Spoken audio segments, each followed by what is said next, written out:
Hi guys, good morning and welcome to my knitting podcast. My name is Mandy and you can find me on the internet as Mandy Von Knits on Ravelry, Instagram, and Goodreads. And I am here to talk to you about knitting and crochet and crafting and yarny goodness and all sorts of patterns. So if that sounds interesting to you, please stick around. I would love to have you. So I am a 39-year-old woman from southeastern Michigan, and I live here with my husband and my two kiddos. It is full swing October here, and we are loving the 70-degree weather. So I've been very excited this weekend. We've had a bunch of stuff outside, and it's just been beautiful. So I hope that you guys have great weather wherever you are too. Okay, on to the knitting. I am primarily a knitter at the moment.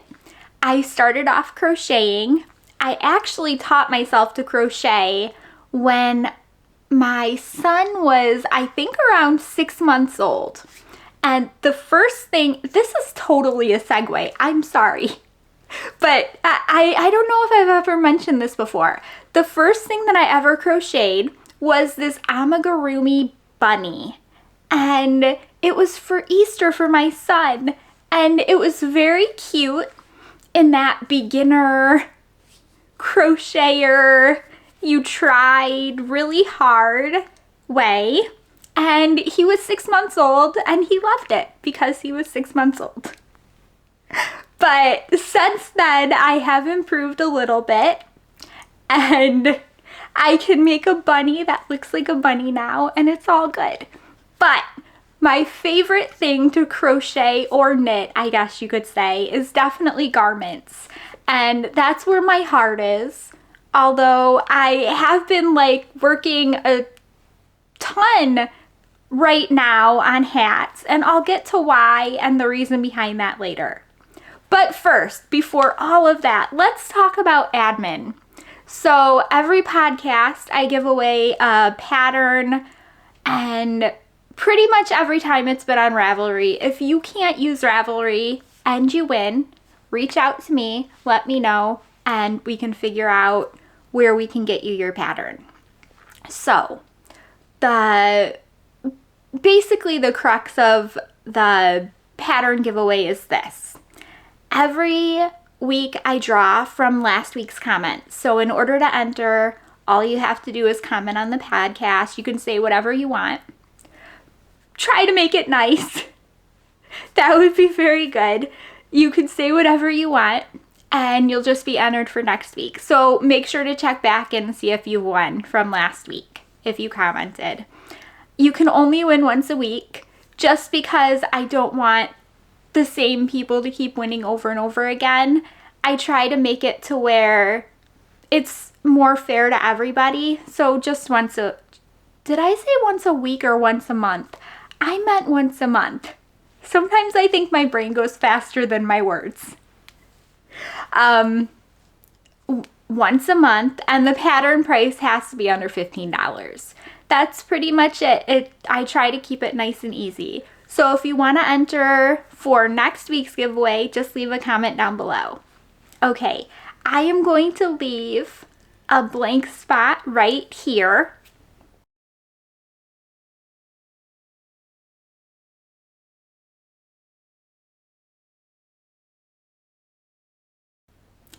And that should be the winner of last week's giveaway. This week's giveaway. Last week's comments. You guys know what I mean. I'm not going to try to stumble through those words. Okay. So, if that was you, please reach out to me. You can either DM me on Instagram or send me a message on Ravelry, and just let me know what pattern that you want, and I will be sure to gift that out to you. Okay. So, now that that's over, let's talk about what I'm wearing, because I wanted to wear this yesterday and I could not find it anywhere. It turns out that it was in one of my cubes in the very back, but for a second there, I got really scared. I worked very, very hard on this. Now, you guys are never going to guess the pattern that this is. Actually, that would be a fun, kind of a fun guessing game. But since you have access to like my Ravelry and my Instagram, you will be able to figure it out pretty easily. But with all of that said, this is the Radvent cardigan. Now, if you are familiar with the Radvent cardigan, you're looking at me like, Mandy, that's not the Radvent cardigan. What did you do? Yes, I know. I very much modified the Radvent cardigan. So, if I've put up some pictures of what the Radvent cardigan pattern looks like, and let's talk through what I did. So, first of all, this was an advent from the Knitting Place, and I'm trying to remember who made it. I think it was Suburban Stitcher, but don't take me seriously. I will put the information down below. This was an advent, and it was, of course, a mystery as I was opening it. So I love the way that the color progression goes. Anyways, so for the Radvent, you start off with a whole bunch of cuff. And I'm thinking it's like more inches than this. And this is about a 2-inch cuff. So you start off with a very big cuff, but your sleeves are more oversized than this. I wanted to make my sleeves more fitted. So I ended up very heavily modifying the sleeves to try to get them more fitted, and I think I did a pretty good job. I mean, obviously there's still some give here, but I'm liking it. Another thing that I did was here, the Radvent has, I believe, very wide ribbing instead of a zipper, and I knew that I wanted a zipper.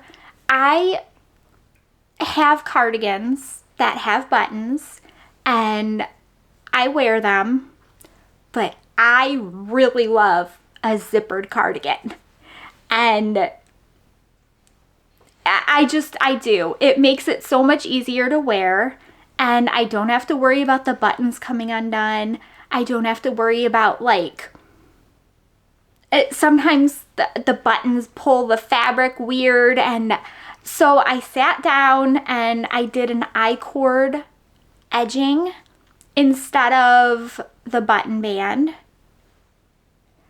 Sorry, it's been like 3 years since I've made this, 2 or 3 years, and I'm trying to remember what the Radvent looks like, and all I can think is that the Radvent also has, it's also cropped a little bit. So this goes down the length of what I would consider a full-sized cardigan. What else? I think that was pretty much it. But the overall changes to the pattern that I made was I made it more fitted, I gave it a zipper, and I made it longer. And I really do love the way that it came out. And I don't know if the reason I love it so much are the modifications. Those do help, don't get me wrong, or just the really awesome colors that, because honestly, look, sorry, I'm trying to get it all in screen. You know YouTube is gonna make this my thumbnail, right? Definitely. That's one of the reasons I can't use the auto-generated. It would make me look so weird. I'm always doing weird things. But anyways, like, the color progression is like a circle almost. It goes around and around. It's really cool. I definitely appreciated this advent. It's awesome. Okay, so that's pretty much it for the Radvent, and what are we going to talk about first? I'm going to go with hats because hats have been my main focus. And I said earlier that I've been kind of really working through a bunch of hats lately, and this is true, and there's a reason why. They're doing a fundraiser, they're doing fundraisers throughout the year at my kids' school, and in, I believe, January, they're having a bake sale, and they're going to be selling other things, and the plan is that by January, I'm going to have some hats that we can sell to try to get kind of any money for. I mean, I don't expect them to sell for a large amount. I just want to have them raise any sort of money for the kids, because at the end of the day, they're hats, and as long as they go on somebody's head that keeps them warm, I don't care. I just love making them. So last week I showed you this one, and I believe this is called the Hedgies Hat, and I love this. I love how it turned out. So all of a sudden I'm really loving like the white background and the really stark contrast color, and you're gonna see this again in a second because I cast on a different hat. And I'm doing the same thing. This is the Hedgies Hat, and I cannot remember who wrote it, so I'm including all of the information. But this was a fun one to do. And look at the decreases and the pattern on the crown. That is awesome.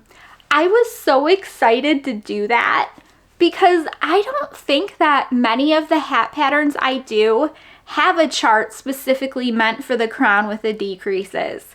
So it's a lot of fun, and I think it adds quite a bit to the hat overall. Generally, when I make hats, we've got like the body chart, and then the decreases itself will just be plain stockinette with no color work, but that definitely, I think, makes it a lot nicer. Okay, so I've been working through the Scheepjes Scrumptious yarn that I have. It is 50% polyester and 50% acrylic. The polyester is recycled plastic bottles, which is pretty cool. And you know what? This is super soft. Now, I have to block all of the hats I've made so far. So if this looks unblocked, it definitely is unblocked. So just keep that in mind. I will be blocking it before we sell them. I just kind of want to have a specific hat blocking day. Do you hear the dogs? Somebody's very unhappy out there. I hope someone grabs him or her. But yikes, it sounds like somebody's cat is antagonizing dogs. Cats would never do that. But this pattern itself, let's see. I ran across this one while I was searching for DK weight color work, and I think that was it. Those were like my two main search filters on Ravelry, and I ran across this one, and I had ran across the other one that I made last week, the Hanmer hat, and I really like that one too. But with all of that said, I immediately cast on another hat, and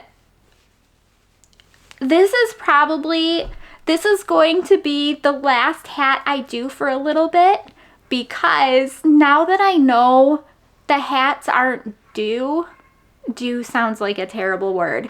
They don't need the hats until January. I am going to go back and start that Kiviot cowl. Sorry, I had to think of the word. I wanted to say shawl for some reason, but I'm like, that's not right. The Kiviot, I was gonna do it again. The Kiviot cowl that my aunt gifted me, and I've been wanting to do, but I kind of put on the back burner for the hats. because I thought they needed the hats quicker than they did. But anyways, next week I'll talk about that and I'll show you what I have and what I managed to do for that throughout the week. But this is my second hat? No, yes, this is the second hat I'm going to show you, and there's not much here. So yesterday we took my daughter, because my son is doing a school function this weekend, so he's not around, but we took my daughter to our zoo. We have a huge, beautiful zoo, and every year they do like trick-or-treating at the zoo. So she had a ton of fun, and I was knitting during trick-or-treating because I don't know if I mentioned this, but I'm a 39-year-old woman. That has nothing to do with anything. But yes, it's true. I am 39. I am also in a wheelchair full time. So that's why whenever I say we took the kids out and walked around and I knit, it's not that I'm very good at knitting color work while walking. It's that I'm in a wheelchair and it's a lot easier to knit when you're sitting down. This is... Oh, that's not going to show up very well. Okay, so you get the picture. We've got some white acrylic and some lavender, purple, bright purple. Anyways, this is what I mean by the white background with the purple, like the stark contrast. And this is a pattern that I cannot remember what it's called. So I've put up all the information. This is by Lyrical Knits, I believe, and she has some beautiful patterns. This one in particular is a hat with flowers all over it, and I saw it and I just went, oh, I love that. So this is what this hat is gonna grow up to be. Basically an all over flower colorwork hat, even on the crown. So the cool thing about this pattern, and I was reading through it yesterday as I cast on the number of stitches that I need. It has 3 sizes. So you get a chart, and there are actually 3 charts. So you cast on, you do your ribbing, and you start with chart 1. Now, as you get into the chart, you take your gauge and you say, hey, my row gauge is way off the pattern.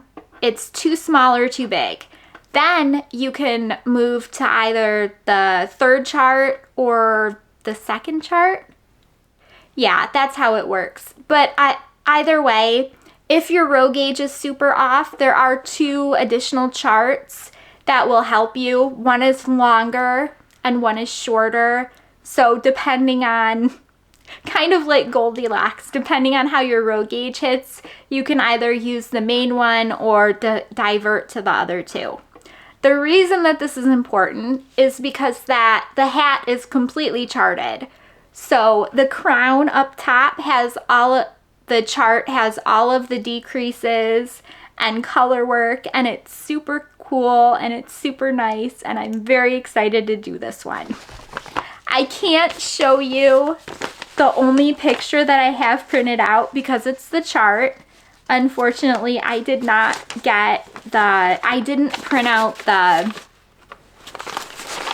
the picture of the hat, but rest assured I have showed it to you, and I've been very happy with the pattern so far and super happy with how it's coming out, especially with the bright kind of contrasty that I've just been loving lately.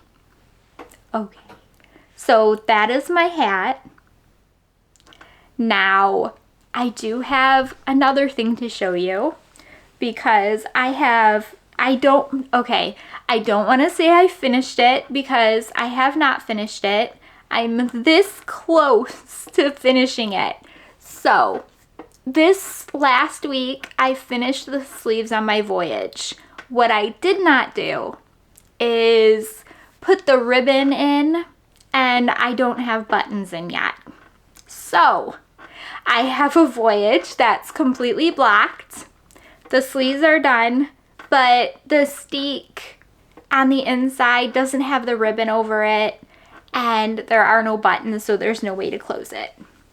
However, I am very happy with it. So all I technically need to do is what I just said, and it will be done. Now, this pattern is a great example of how, if this had a zipper on it, I would probably wear it 10 more times than I would if it had buttons. So I think for my next one, let me think here. I was going to do the sea glass, right? So I was going to do the sea glass cardigan with the Voyage pattern. So if you aren't familiar with the sea glass, it's 1x1 color work. The pattern is different, and they do actually have a sea glass cardigan pattern, and I do have it, but I don't want to do it because there are different ways that they deal with the ends, and at the end of the day, I am very lazy, and I would much rather just kind of cut my knitting, just steek it down the center instead of trying to do they have like a way you can do an I-cord in the inside, and I'm worried if I do that, I won't do that. So the way that I went through the Voyage and had no issues with steeking, I think it's probably best just to do the sea glass this way. Why did I start talking about that? Because of the zipper. So whenever I do this for the sea glass, I am going to put in a zipper like this instead. And I think I'll do the I-cord like the I-cord edging, because I really like that. So instead of this ribbing, you can't even see it. Instead of this ribbing right here, I'll just pick up and do I-cord edging, and then I can put a zipper in and it'll work like this. And I think that'll work great. But because, let's see, I also have that Zelda sweater that I really want to do. And if that turns into a cardigan, that's getting a zipper too, because the next two sweaters apparently are going to be all about zippers.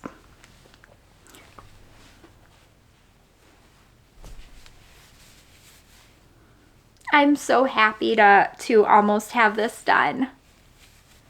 And I love that color right there. I think that it's the perfect color to go with like all of the bright, do you know what I mean? It's the perfect neutral to go with that. That's great. The neutral color is Antique from Blackbird Sycamore Yarn. Sorry, I'm trying to fold it back up. Okay, so that's done. Kind of done. Sorry, I'm getting ahead of myself. What I wish is that it was done, because sewing in buttons is not very much fun.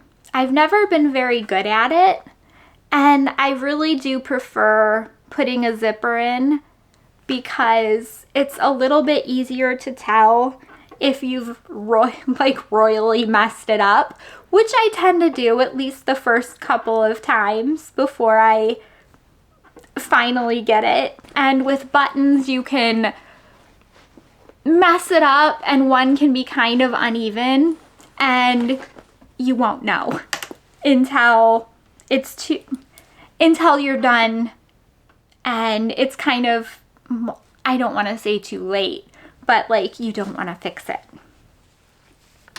Okay. Do you guys have any suggestions for making sure buttons are even and making sure they don't pull? I guess that's not going to help very much because I've already put the buttonholes in because they were part of the ribbing. Either way, let me know down below if you have any like good tips for putting buttons in, especially knitted cardigans. I feel like it might be easier if the fabric wasn't so stretchy, but maybe I'm wrong. Okay, this is my Stripy Unicorn, and this pattern is from Locatelli, and I have been working on the sleeves for this. So I'm actually working on them in tandem, which is kind of making it very interesting to be connected to so many different yarns at once. But I guess it is what it is. I don't want to screw up the color progression. And it's not so much screwing up the color, like the colors in order. It's making sure I knit enough rows for each color that I'm worried about messing up. But here it is so far, and I figure it shouldn't be too much longer. But we'll see. I had to get rid of one of my hairs.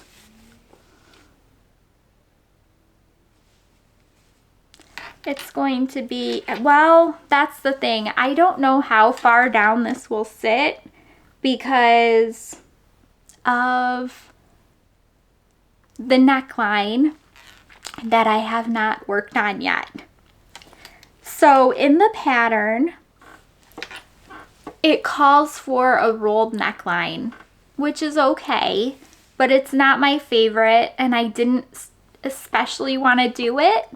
So I provisionally cast on and basically put it on needles and said, I'll figure it out when I'm done with everything else, which is pretty much what's going to happen. So I want to finish my sleeves and then try to figure out what neckline I want, because why? I feel like it just makes more sense to finish my sleeves first and then figure out what neckline I need, because otherwise I don't think, with the weight of the sleeves, I don't think the neck will sit right if the weight isn't there.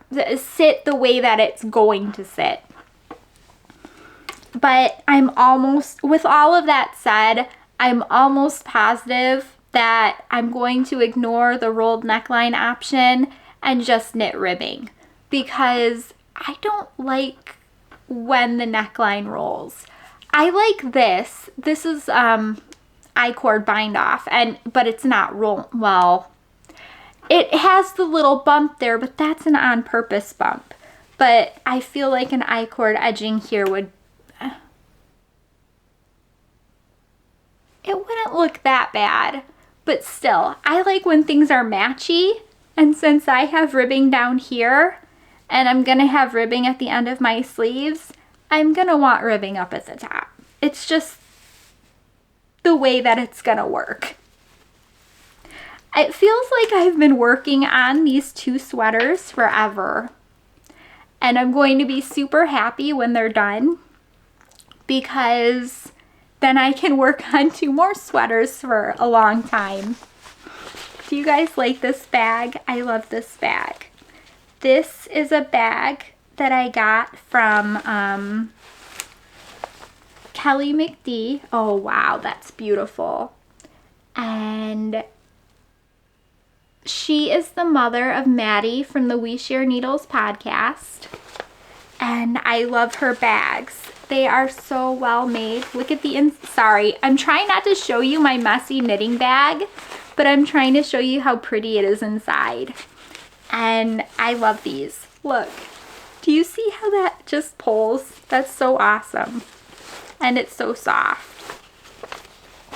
But, what was I saying? I love these bags, and I will put a link up to her Instagram. She makes bags, and she also allows you, or I'm not sure if she still does that. At one point in time, she allowed you to kind of build your own bag, but I'm not sure if she does that anymore. But there'll be more information on her Instagram page that I'm going to link to. I have several of her bags, but this was one of my newest ones.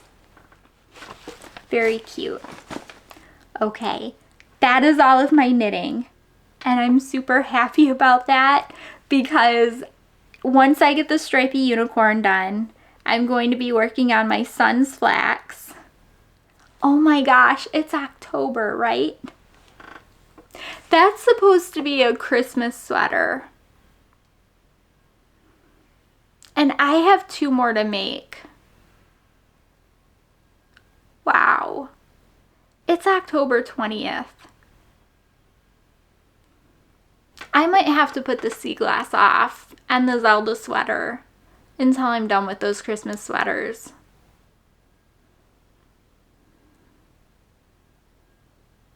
Yeah, I'm probably going to have to.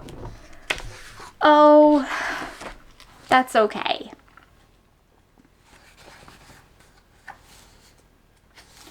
I feel like sometimes I kind of bite off more than I can chew with knitting, but I really want to get those Christmas sweaters done. And since the other ones don't really have a timeline, it's better to just work on those. So flaxes are very easy. It's just more of a, hey, I should actually be knitting this type thing.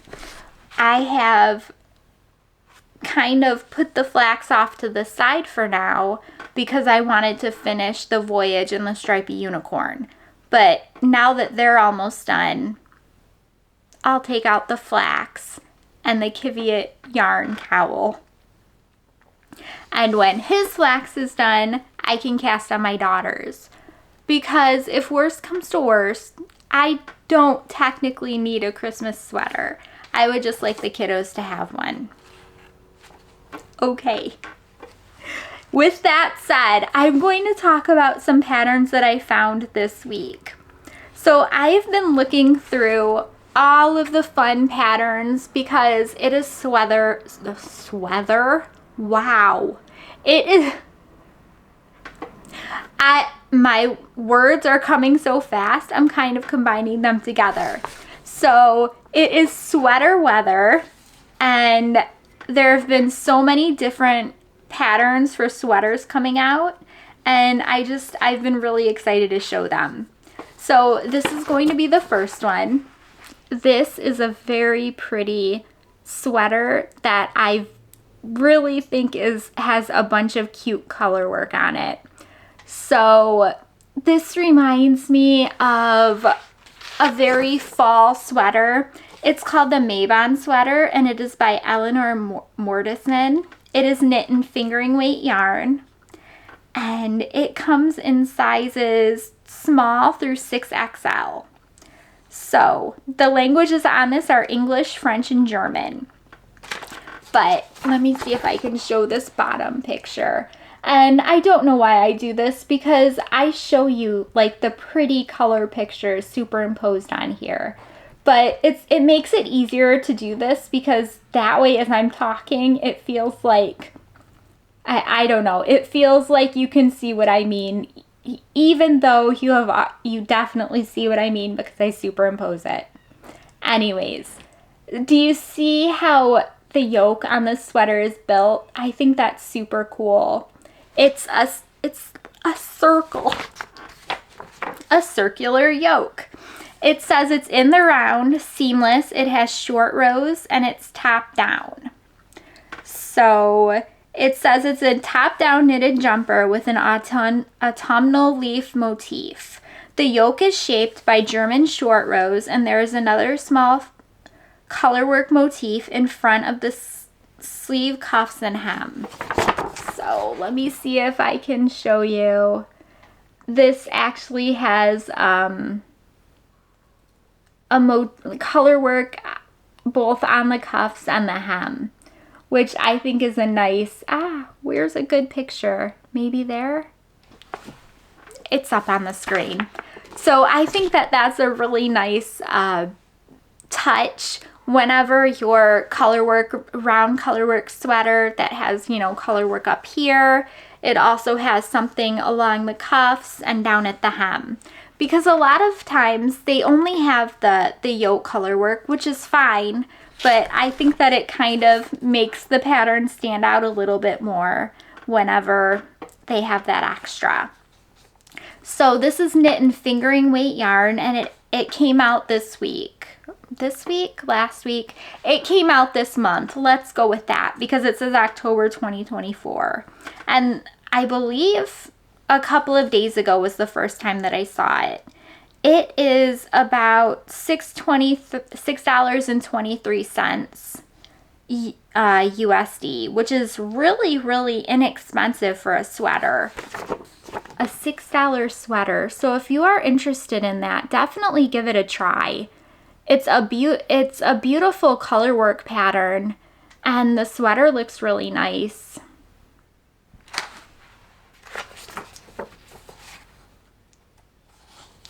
And yeah, like I said, $6 for a sweater pattern is really inexpensive.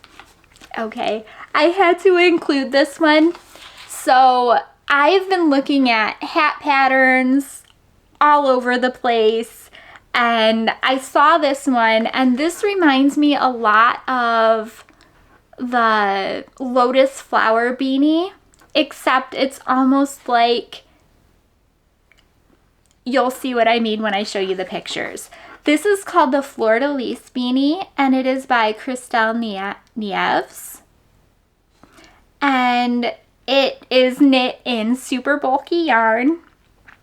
So the suggested yarn on this is like Malabrigo Rasta and Malabrigo Chunky.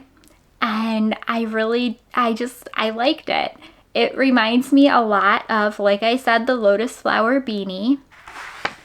Except the stitch that you're using, it says a mix of simple stitches creates an interesting texture that reminds me of the Fleur de Lis symbol. This beanie is a quick project and great for using some yarn leftovers. The combination possibilities are endless, and you can customize your project by making the flowers sections in different colors. It includes instructions for 3 yarn weights, so super bulky, light super bulky, and bulky.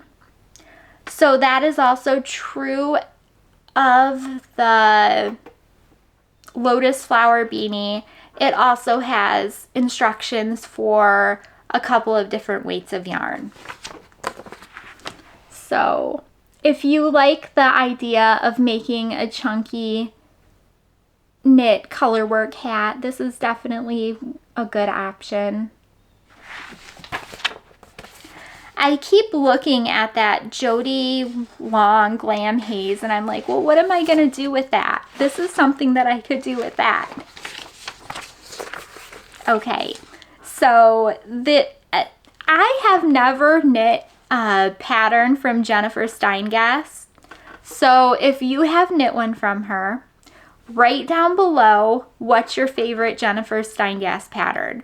I guess you don't technically have had to have knit it, but if you do, just mention it so that I know. I saw this one and I really liked it. This goes back to the white background and the kind of pops of color for the color work. This is called Thistlewood, and this is a totally holiday sweater. When I saw this sweater, I was like, wow. So the colors and all of the colorful pictures are coming up on the screen, but this is knit in fingering weight yarn. And it says sized inclusively with 9 size options. It's an $8 USD pattern. She's having a fall pattern sale. It says get 35% off any Knit Wool Love patterns with code AUTUMN. So I guess it says it's published in Knit Love Wool. And I don't know what that is. Is that a book or a magazine? I'm not sure. I'll have to check it out. If you know, let me know down below. It says, Thistlewood is a top-down and seamless circular yoke sweater featuring a modern lineal botanical yoke motif. It features colorwork cuffs in clean applied I-cord edging or an option for short-sleeved if desired. Choose your colors according to the seasons. Easily make this design for the holidays or represent your favorite season with your favorite fall, winter, spring, or summer colors.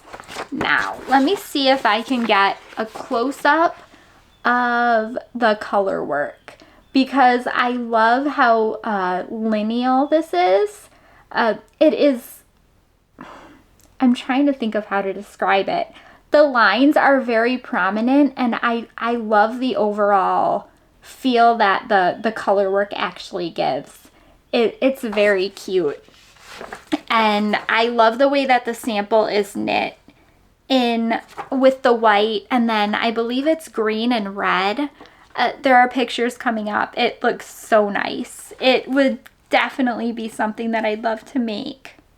But of course, I have like 500,000 other patterns that I'd love to make too. So it is what it is.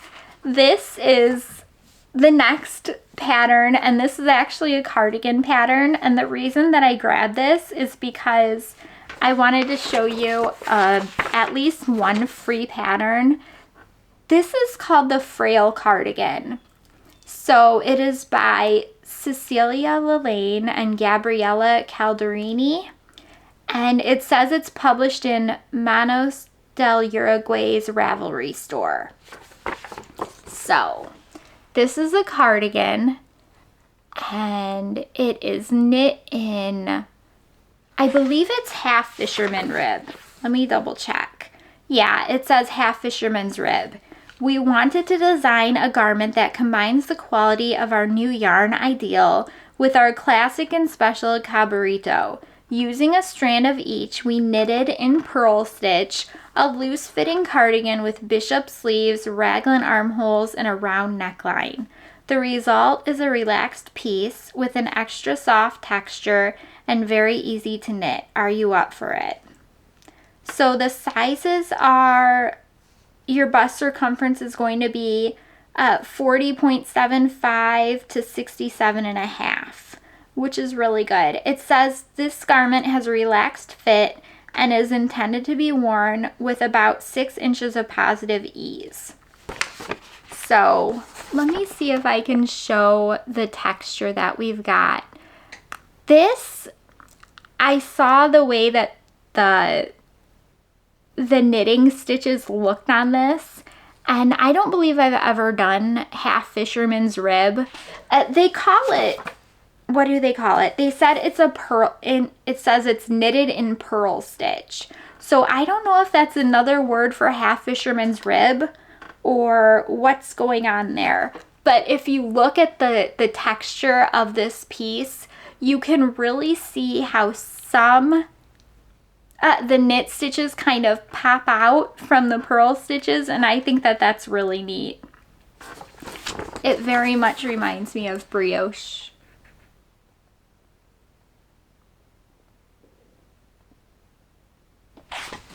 I thought that that was really pretty, and it's really cool for, sorry, I was reading the bottom. It's really neat for like a kind of a transitional piece. I love cardigans. This is another cardigan.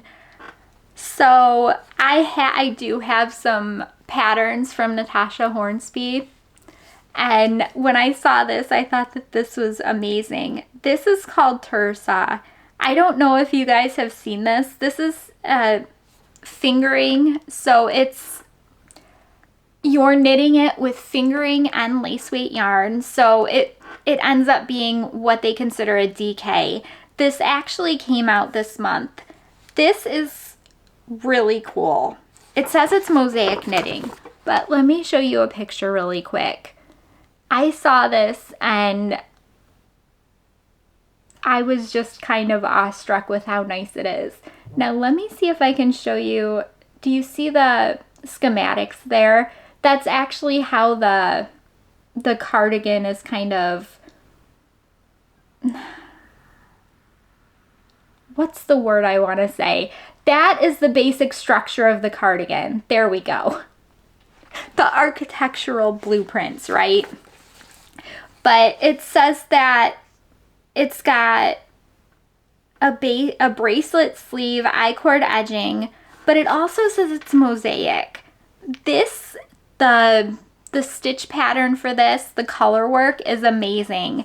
Okay, guys, it says that striking and versatile, Tursa is the perfect cardigan for fending off chilly weather while laying effortlessly over your favorite outfits.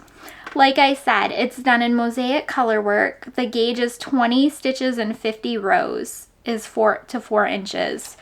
So you are going to be using quite a bit of yarn, 1,400 to 2,100, but this is definitely worth it. Like, that that looks like a really high-end cardigan you'd buy from a store. And the fact that it's mosaic, which I mean, let's just face it, with mosaic, since you're only knitting one color per row, it makes it a lot easier. So the fact that this is mosaic is just even more awesome. But I saw that and I wanted to show it to you guys. This is going to be, I believe, my last pattern. Let me double check. Yep, this is the last pattern that I have to show you. So this is a crochet pattern. Now, I love finding things that are different.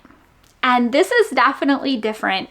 I saw this and I'm like, that is so cool. And it's really pretty. This is called the Spaghetti Bag. It is by Misyel Shin. I believe that's how you pronounce it. And this, I've never seen anything like this. So the designer that designed this is just very unique and did an awesome job with it. Now, I'm going to be putting up color pictures that are definitely going to do this bag a lot more justice. But the basics of it is that it is a bag that has these strands that go around in front of it. And I was looking at it and I'm like, well, how does it hold stuff? But have no fear. It does have an inside, and I believe I'm going to include a picture that actually shows it opening up. So it says, not for beginners. Basic skills of crocheting are needed. It says that for this bag, you're going to need between 2,500 and 2,600 yards of yarn. It uses fingering weight yarn, and the suggested yarn is Indonesian polyester. So it uses a 2.5 millimeter hook, and it says that the size that comes out is around 11 inches in height and 10 inches in width. So I'm trying to see if it says anything that might be helpful. So it says you need 15 millimeters of piping tubes, so 2 millimeter in diameter. I'm not sure what those are, but I'm assuming that for this, like the strands, because it's called a spaghetti bag. So for the strands, you kind of crochet around the piping tubes and then somehow put them together to form this bag. And it says you'll need a zipper and a zipper slide that matches the bag's color, a tapestry needle.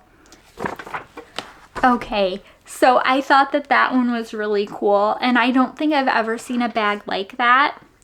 And some of the different samples that this person knit and put up on the Ravelry page they're really pretty, and I think that it's a really unique bag and a unique idea, so I wanted to share it. It's been a while since I've made a crochet bag of any kind. I keep looking at like the bags that you make out of the 3 big crochet granny squares, and I keep thinking I want to make another one because I made one for my mom a year or 2 ago, but I just haven't sat down and done it yet, probably because I'm working on too many cardigans and sweaters, but it is what it is. Okay, I am going to say goodbye here because I ran out of knitting to talk about and I don't have any more patterns. I hope that you guys are having an awesome day, an awesome week, and I hope that I will see you guys next week. Thank you all so much for stopping by, and until next time, bye.